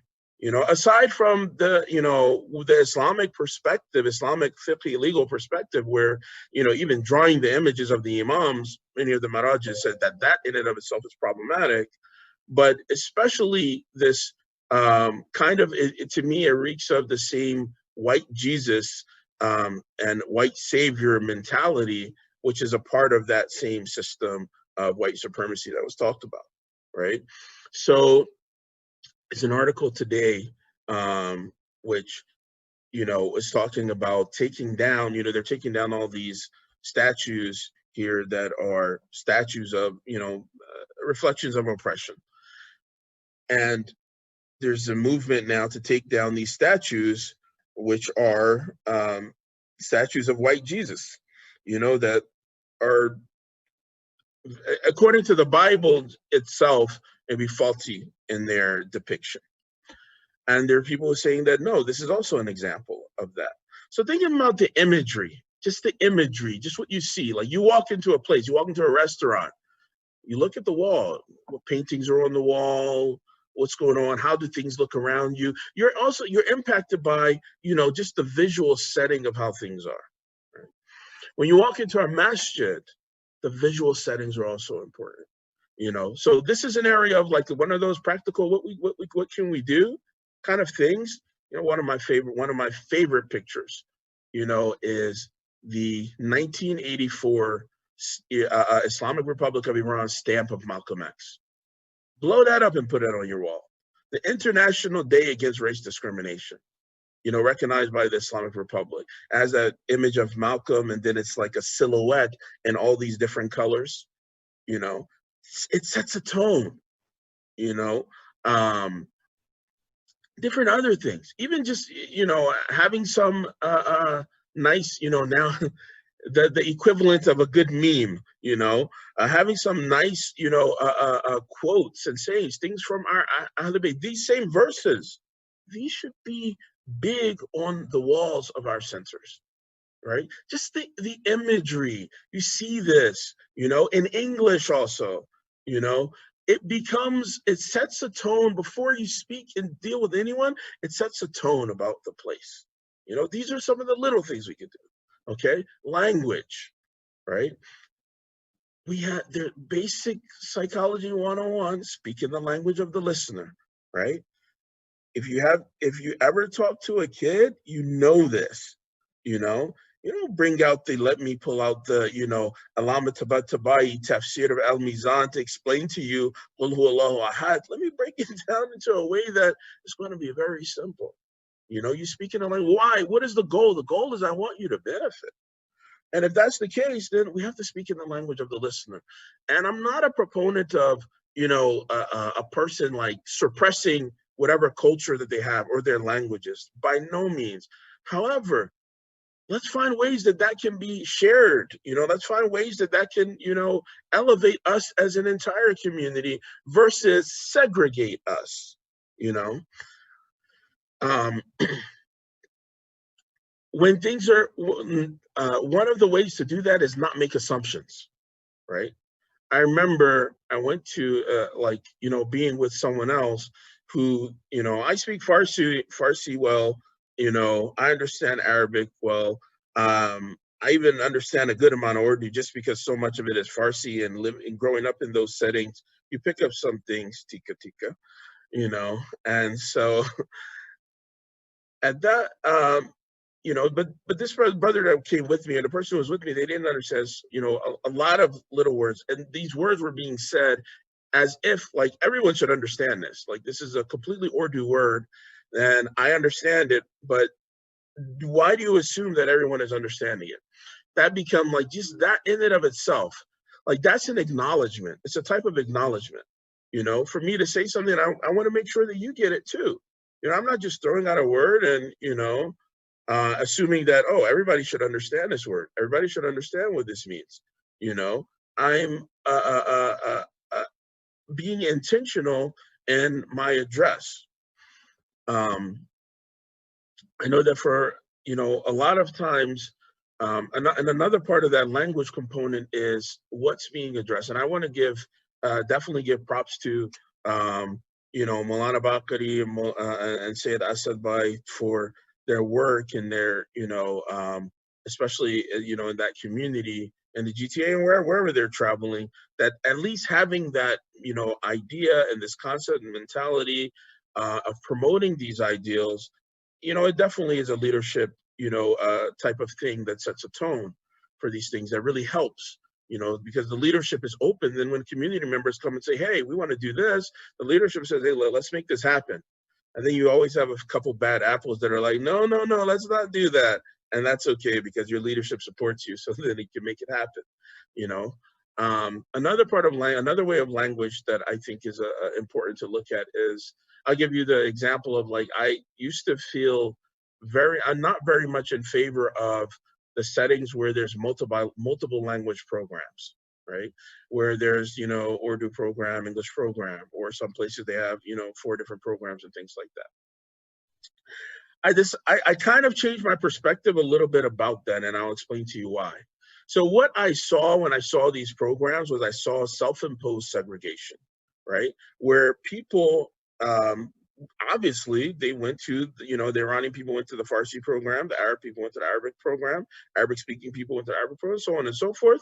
And they didn't really interact there. There wasn't this kind of, unification and interaction. There wasn't any need to. I went to my thing with my people and I hung out with them and that was that.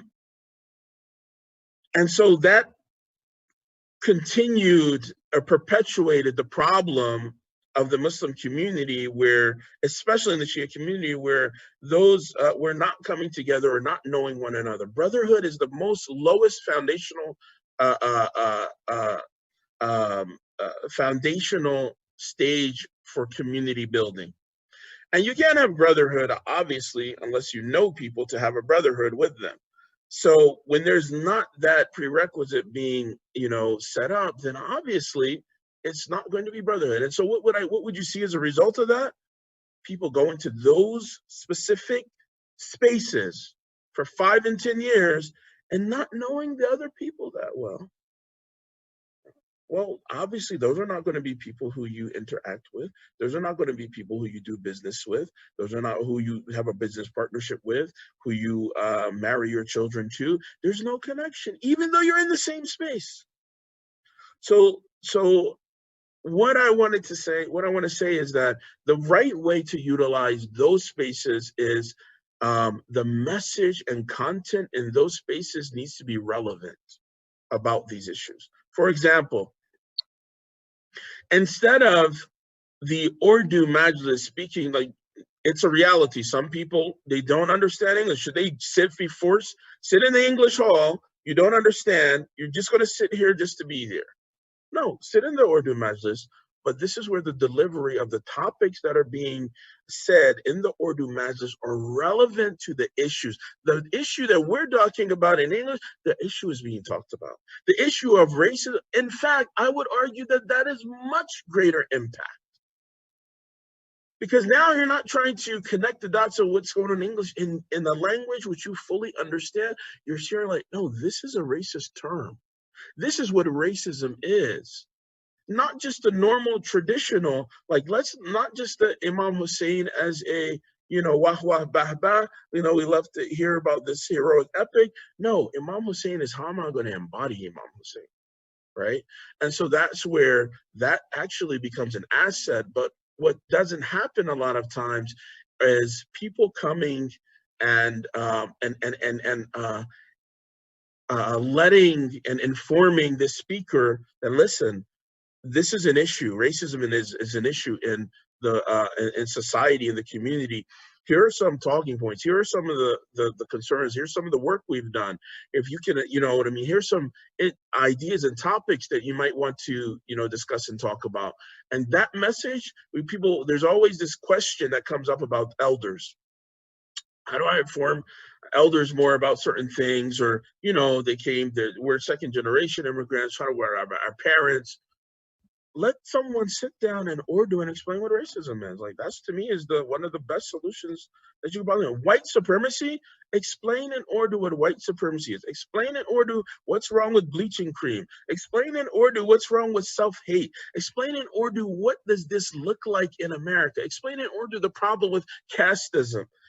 All of these things can be broken down in a way, and it's in a language that someone understands, and connect that to Islam and Ahl al-Bayt. That's when, we start to get to that solution. Okay, it looks like we're almost at Q&A time, and I have not even begun to scratch the surface. So I want to try to maybe wrap it up on, let me see, on a particular point. Okay. Maybe we'll try to just answer some of these other points through the Q&A as well. Okay, so I'll try to leave with a final important point. When we see wrong and injustice, as a Muslim, there's a concept of enjoining good and forbidding vice, right? Am bil ma'ruf wa nahy anil munkar. You're all familiar with that.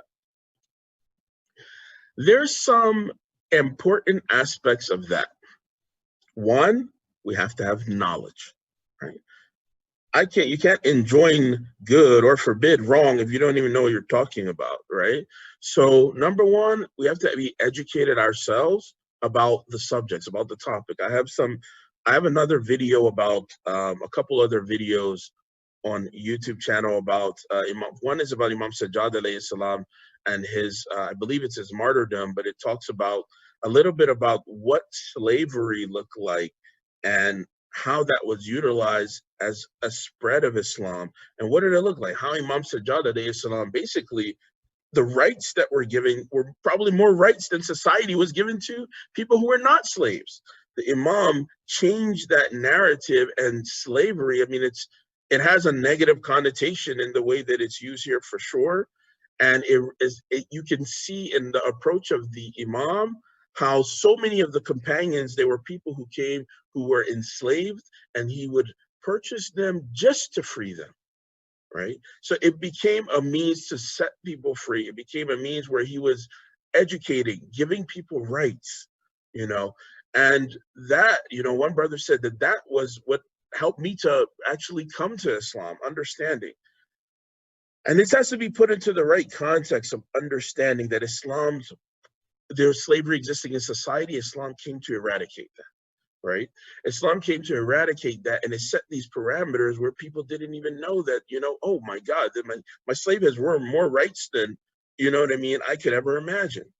So there wasn't even like slavery. What's the reason why someone like Joan ibn Huway, I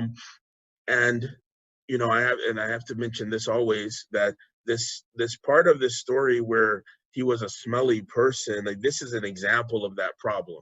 There's an article called Racial Othering that goes into a lot of detail about this. But anyway, I want to highlight him going through that process, what the Ahlul Bayt intended. Islam frees you. He's a free man. He doesn't have to go and knock on the door of Imam Hassan alayhi salam and say, how can I serve you? Or on the door of Imam Ali, how can I be of a khadim and a service to Islam and the Ahlul Bayt? How can I serve Imam Hassan? How can I serve Imam Hussein? How can I become a shaheed and a martyr? Right?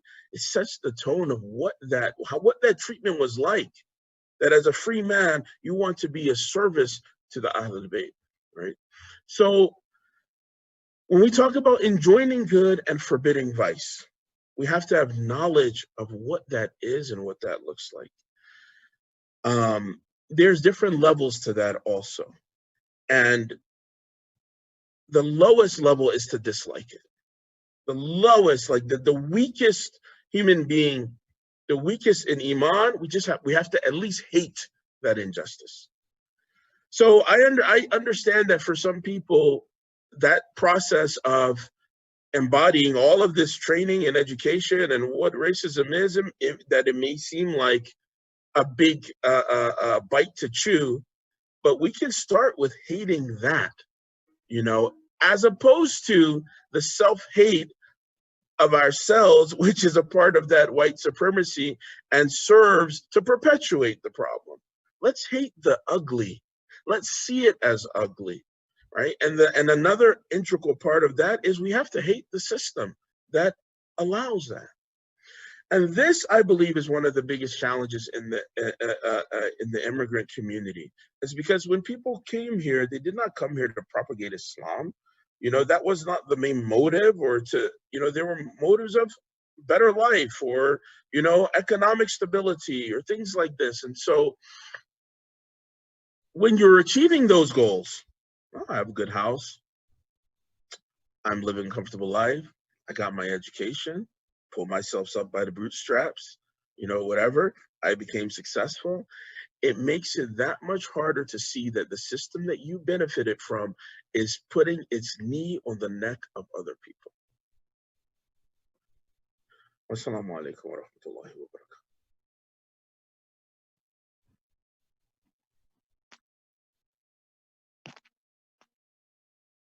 Thank you so much, Shaykh Mekki. That was extremely profound, and you have hit on some very, very important points and a lot of them.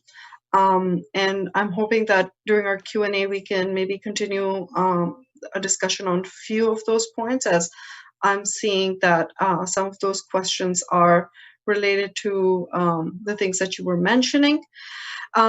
But before we get into the questions, I just want to remind all our viewers that you can sign on to Slido. You can go to slido.com, enter our code, which is 786110. And then if you have any questions, you can submit those questions, and you can ask them directly to, address them directly to Shaykh Mekki or Jillery if they're specific to their presentations, or if you have general questions, we can address them as well. So again, slido.com, and the code is 786110. Just a reminder that if you are asking questions on the YouTube live feed, we will probably not be able to see them because we are referring more to the questions on Slido. I am going to jump into the Q&A portion of this this presentation because I see there's some very good questions that are already posted on Slido. If we can maybe have the panelists come on the screen as well so we can continue with the Q&A session. That's great. Perfect. So the first question that has been posted, and I'm just going to read it from here because I feel like it relates directly to where Shaykh Mekki has ended his talk.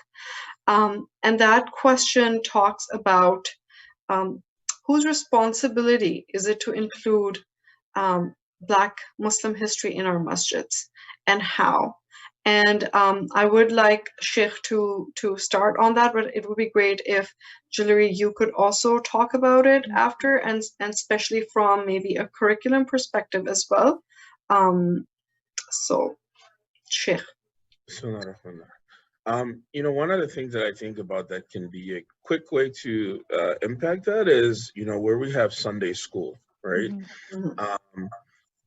I remember, and I think that it's actually more comprehensive than just, you know, what people were Black, you know, or because, you know, part of it is you get into this discussion where there are people who will say that I don't think this person was Black, or that there's different hadith, or what does Africa mean? Whether obviously there's not these boundaries that were defined. What is Nuba? What is, you know, this area, and all of these different, you know, and you don't want to get stuck on these semantics.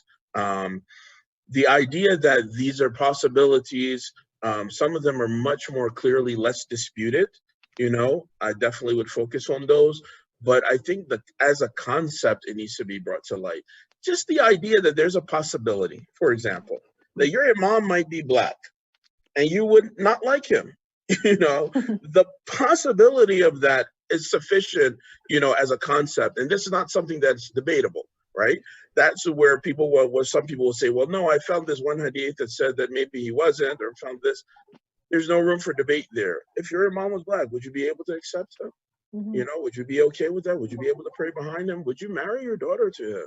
You know, these are real questions. The other part of it I think about is, like, you know, some of the more subtle things which I think we are overlooked. I remember seeing this really nice curriculum, Sunday school or Islamic studies or whatever it was. Everyone in that, every image, it was for children's book, right? Every image of those children were somewhere between pasty white and olive. You know, there was no other representation, right? My kids wouldn't see anybody that looked like them. There was no one dark or no one brown. There was like, and so those are little things which make say that this is okay, or this is good, or this is not. Those are things we can change. You know, those are things we can, you know, we can change, like, you know, very immediately. And who should do that? Anybody who's able to do that should do that. Right. I think also thinking about how are we responding to current issues. And we know that when we're talking about a public school system, for example, we're encouraging at that level teachers to include culturally diverse pedagogy, is the edu speak for it, but curriculum that reflects the diversity within their classroom, curriculum that is speaking to the things that children and young people are thinking about and grappling with in society. You know, I think that it's important, in addition to what Shaykh Mekki has said, to think about how do we root conversations about our faith in responding to and helping young people understand how to digest all of the crazy that's happening around us, right? How, you know, if we were in normal times, but many Islamic schools are still meeting in these settings, you know, how do we create space to talk about what happened to George Floyd, what happened to the uncle just this weekend, what's happening with racism, what's happened with Indigenous people, and root it in an Islamic conversation, in a conversation about what does our deen say about this? What does our deen say about refugees? What does our deen say about being a guest in somebody else's land? What does our deen say about race? You can put that in, you know, a class about religion. You can put that in a class about the Quran.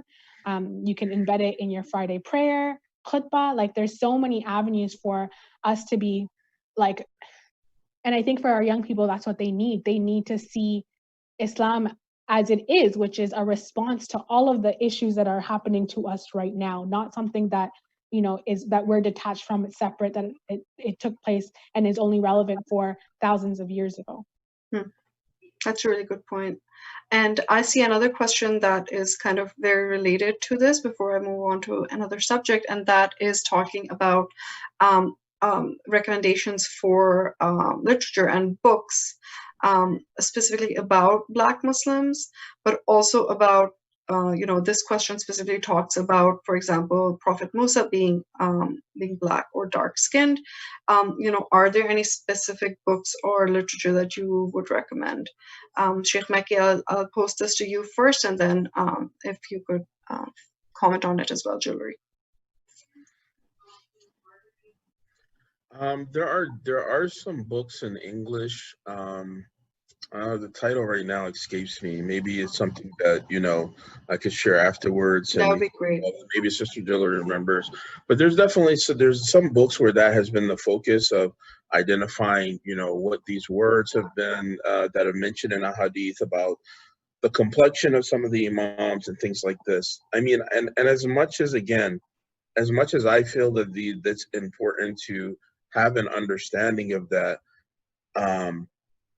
we have to also, and I don't mean this in a sense of what is, you know, what some people consider a colorblind approach of like, you know, I'm going to be dismissive and pretend that, you know, race doesn't matter. But if we begin to use that as a catalyst to understand that still with that, the virtue was because of who they were, because that their virtue is actually why they would be treating everyone the same.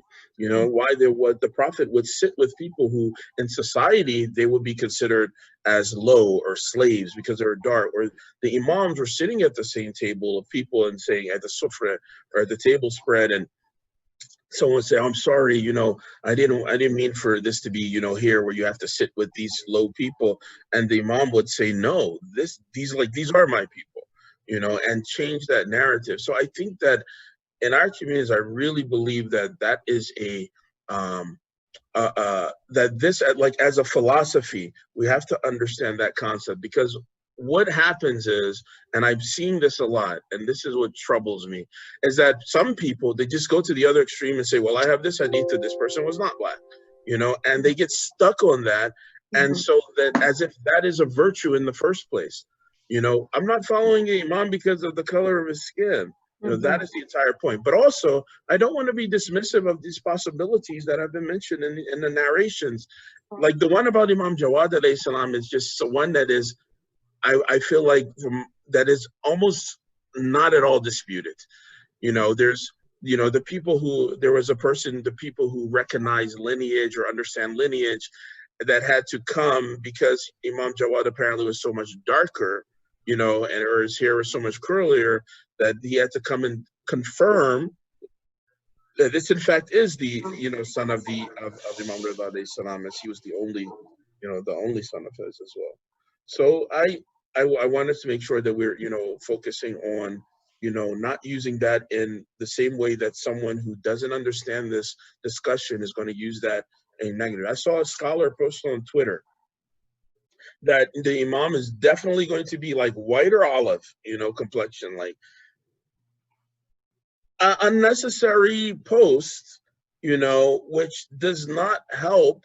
And it only promotes, you know, the further promotes a problem in what we're understanding.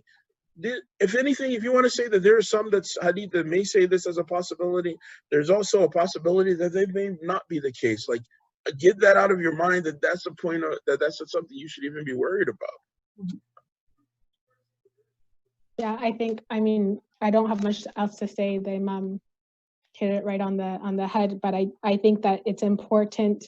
I mean, first of all, there is a lot of scholarship around the existence of Black Muslims and the contributions of Black folks within Islamic history, but a lot of it is from the Sunni side. And so, you know, there's some homework for us as a Shia community, and even of those of us who are Black and engaging in this work, to think about how do we create content for around this stuff, because I think while it is true, absolutely accurate and true that it should not matter. You know, Allah tells us, deen and character, that these are the virtues, that the virtues of an individual is how we should appoint leadership, think about spouses, think about our friendships, our communities.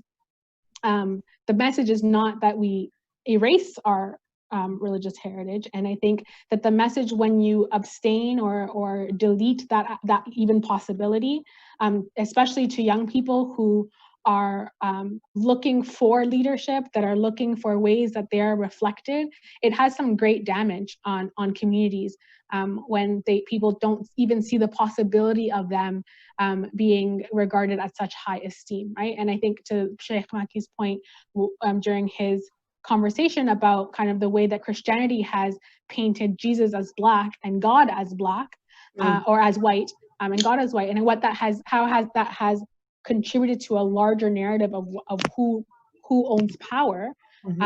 I want us to think about how are we replicating that narrative within our own community about who owns power, but also who does this religion belong to? It belongs to all of us. It came to all of humanity. It didn't just come to the Arabs or the South Asians. It came to all of us, right? And so I think when you make it belong to just one type of person, it can have some real damages. Right. Thanks, Hillary.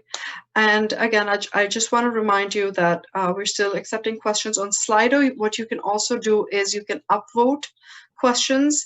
If you see a question that is already posted and you would like answered, if you could upvote it, because we are kind of going by you know, how many votes a question's getting, because that's what gives me an idea that that's a question that people are interested in getting answered.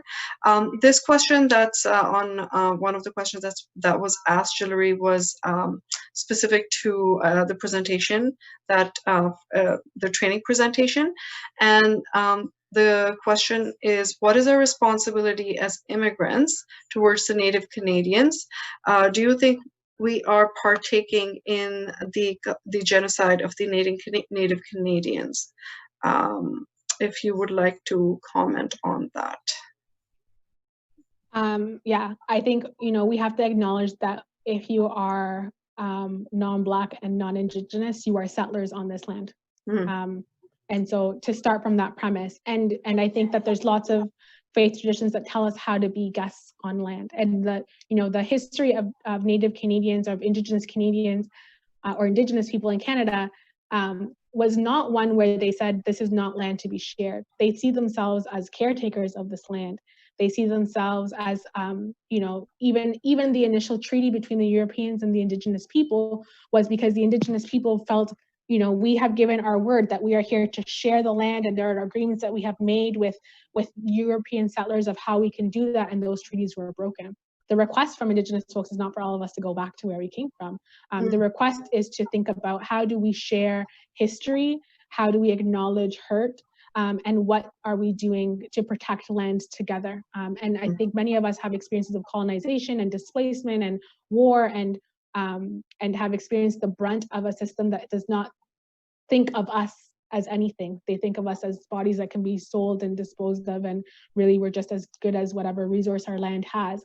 And so I think our responsibility is to, first of all, educate ourselves. Like I said, even for myself, for the longest time, I thought that Indigenous people just didn't exist anymore because that's what we were taught in school. So how are you shifting that narrative, and how are you pushing your schools to include that in the conversation? And also, how are we acknowledging the Muslim community, or members of our Muslim community who are Indigenous as well, right? You know, we often don't hear those stories. My husband is an Indigenous Muslim who is urbanized and doesn't know much about his indigeneity, except that he holds a status card, and all of the kind of stereotypes that come up based on that. That's great. Shaykh, would you like to comment on it, especially our responsibility as Muslims? Well, I was just going to say, I think that, you know, just having those discussions in our centers is important. The conversation in and of itself needs to be something that we're doing, and it's continuous, where we're having those conversations and be inviting, you know, people to hear about, you know, what are their firsthand experiences, you know.